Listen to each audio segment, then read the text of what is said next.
പറവൂർ നിയമസഭാ മണ്ഡലത്തിലെ തിരഞ്ഞെടുപ്പ് ഗോതയിൽ നാടകീയമായ സംഭവവികാസങ്ങൾക്കൊടുവിൽ പ്രതിപക്ഷ നേതാവ് വി.ഡി. സതീശന്റെ നാമനിർദ്ദേശ പത്രിക വരണാധികാരി സ്വീകരിച്ചു.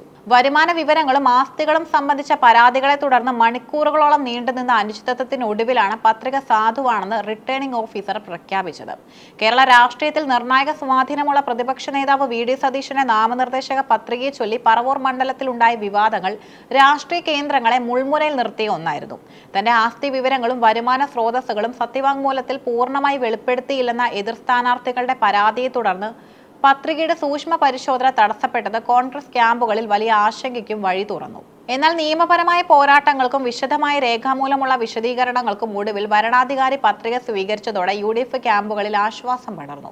നാമനിർദ്ദേശക പത്രികകളുടെ സൂക്ഷ്മ പരിശോധന നടന്ന ദിവസം രാവിലെ മുതൽ തന്നെ പറവൂരിൽ നാടകീയ നീക്കങ്ങളാണ് നടന്നത്. എൽ.ഡി.എഫ് സ്ഥാനാർത്ഥി ടൈസൺ മാസ്റ്ററും എൻ.ഡി.എ പ്രതിനിധികളുമാണ് വി.ഡി. സതീശന്റെ പത്രികയ്ക്കെതിരെ ശക്തമായ പരാതിയുമായി രംഗത്തെത്തിയത്. പ്രധാനമായും 3 കാര്യങ്ങളിലായിരുന്നു ഇവരുടെ ആക്ഷേപം. വി.ഡി. സതീശൻ താൻ ഒരു അഭിഭാഷകനാണെന്ന പത്രികയിൽ രേഖപ്പെടുത്തിയിട്ടുണ്ടെങ്കിലും ആ തൊഴിലിൽ നിന്നുള്ള വരുമാനം സത്യവാങ്മൂലത്തിൽ കൃത്യമായി ഉൾപ്പെടുത്തിയിട്ടില്ല എന്നതായിരുന്നു പ്രധാന പരാതി.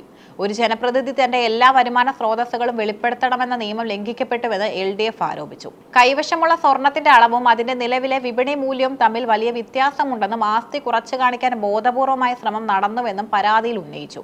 പ്രതിപക്ഷ നേതാവ് ഉപയോഗിക്കുന്ന ഔദ്യോഗിക വാഹനത്തിന്റെ പേരിൽ വിവിധ ഇടങ്ങളിൽ നിന്നായി ലഭിച്ച ട്രാഫിക് പിഴത്തുകകൾ അടച്ചു തീർത്തിട്ടില്ലെന്നും ഇത് നിയമലംഘനമാണെന്നും എതിർപക്ഷത്തെ അഭിഭാഷകർ വാദിച്ചു.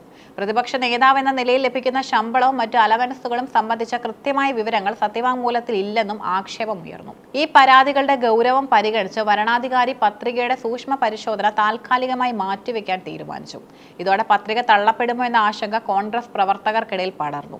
പരാതികൾ ഉയർന്നതോടെ വി.ഡി. സതീശന്റെ അഭിഭാഷകർ അതീവ ജാഗ്രതയോടെയാണ് നീങ്ങിയത്. ഉച്ചകഴിഞ്ഞ് 3 മണിയോടെ നടന്ന പുനഃപരിശോധനയിൽ സതീശന്റെ ഭാഗത്തു നിന്നുള്ള വിശദമായ മറുപടി രേഖാമൂലം സമർപ്പിച്ചു. അഭിഭാഷക വരുമാനം സംബന്ധിച്ച സാങ്കേതികമായ കാര്യങ്ങളും ട്രാഫിക് പിഴകൾ സംബന്ധിച്ച വിശദീകരണങ്ങളും വരണാധികാരിക്ക് മുൻപാകെ ഹാജരാക്കി. വരുമാനം വെളിപ്പെടുത്തുന്നതിൽ മനഃപൂർവ്വമായ വീഴ്ചകൾ സംഭവിച്ചിട്ടില്ലെന്നും എല്ലാ വിവരങ്ങളും നിയമപരമായി തന്നെയാണ് രേഖപ്പെടുത്തിയതെന്നും അദ്ദേഹത്തിന്റെ അഭിഭാഷകർ വാദിച്ചു. ഹാജരാക്കിയ രേഖകൾ കൃത്യമാണെന്ന് ബോധ്യപ്പെട്ട റിട്ടേണിംഗ് ഓഫീസർ പരാതികളിൽ നിയമപരമായി നിലനിൽക്കുന്ന പിഴവുകൾ ഇല്ലെന്ന് കണ്ടെത്തി പത്രിക സ്വീകരിക്കാൻ ഉത്തരവിടുകയായിരുന്നു. വി.ഡി. സതീശന്റെ പത്രിക സ്വീകരിച്ച വാർത്ത പുറത്തു വന്നതോടെ പറവൂരിൽ കോൺഗ്രസ് പ്രവർത്തകർ ആഹ്ലാദ പ്രകടനം നടത്തി. രാഷ്ട്രീയമായി തളർത്താൻ എതിർപക്ഷങ്ങൾ ബോധപൂർവം തിരഞ്ഞെടുത്ത തിരക്കഥയാണിതെന്ന് യു.ഡി.എഫ് ആരോപിച്ചു. വരണാധികാരി പത്രിക സ്വീകരിച്ചതോടെ സതീശന്റെ സ്ഥാനാർത്ഥിത്വത്തെ ചൊല്ലി ഇനി നിയമപരമായ തടസ്സങ്ങളില്ല എന്ന് കോൺഗ്രസ് ക്യാമ്പിൽ വലിയ ആത്മവിശ്വാസം നൽകുകയും ചെയ്തു. എങ്കിലും പ്രതിപക്ഷ നേതാവ് എന്ന നിലയിൽ കൂടുതൽ സുതാര്യത പുലർത്തേണ്ടിയിരുന്നു എന്ന വിമർശനവുമായി എൽ.ഡി.എഫും എൻ.ഡി.എയും രംഗത്തുണ്ട്. പത്രിക സ്വീകരിച്ചെങ്കിലും ഉയർന്ന ആരോപണങ്ങൾ ജനമധ്യത്തിൽ ചർച്ചയാക്കാനാണ് ഇവരുടെ തീരുമാനം. വരുമാന വിവരങ്ങൾ ഒളിപ്പിച്ചു വെക്കാൻ ശ്രമിച്ചുവെന്ന ആക്ഷേപം തിരഞ്ഞെടുപ്പ് പ്രചാരണ വേളയിൽ സജീവമായി ഉന്നയിക്കുമെന്ന് ടൈസൺ മാസ്റ്റർ വ്യക്തമാക്കി. പത്രിക സ്വീകരിച്ചെങ്കിലും പരാതിക്കാർ ഉന്നയിച്ച ചില വിഷയങ്ങളിൽ കൂടുതൽ വ്യക്തത വരുത്താൻ ഉദ്യോഗസ്ഥർ തീരുമാനിച്ചിട്ടുണ്ട്. സത്യവാങ്മൂലത്തിലെ ആസ്തി വിവരങ്ങൾ സംബന്ധിച്ച എന്തെങ്കിലും തരത്തിലുള്ള തിരുത്തലുകളോ കൂട്ടിച്ചേർക്കലുകളോ ആവശ്യമുണ്ടെങ്കിൽ അത് പരിശോധിക്കുമെന്നും വരണാധികാരി സൂചിപ്പിച്ചു. എന്നാൽ ഇത് പത്രികയുടെ സാധുതയെ നിലവിൽ ബാധിക്കില്ല. പറവൂർ മണ്ഡലത്തിൽ വി.ഡി. സതീശൻ നേരിട്ട ഈ പത്രിക വിവാദം വരാനിരിക്കുന്ന തിരഞ്ഞെടുപ്പ് പോരാട്ടം എത്രത്തോളം കടുപ്പമേറിയതാക്കുമെന്നതിന്റെ സൂചനയാണ് നൽകുന്നത്. ഒരു ചെറിയ പിഴവ് പോലും സ്ഥാനാർത്ഥിത്വത്തെ ബാധിച്ചേക്കാവുന്ന സാഹചര്യത്തിൽ രാഷ്ട്രീയ നേതാക്കൾ തങ്ങളുടെ സത്യവാങ്മൂലങ്ങൾ തയ്യാറാക്കുമ്പോൾ അതീവ ജാഗ്രത പാലിക്കണമെന്ന് ഈ സംഭവം ഓർമ്മിപ്പിക്കുന്നു.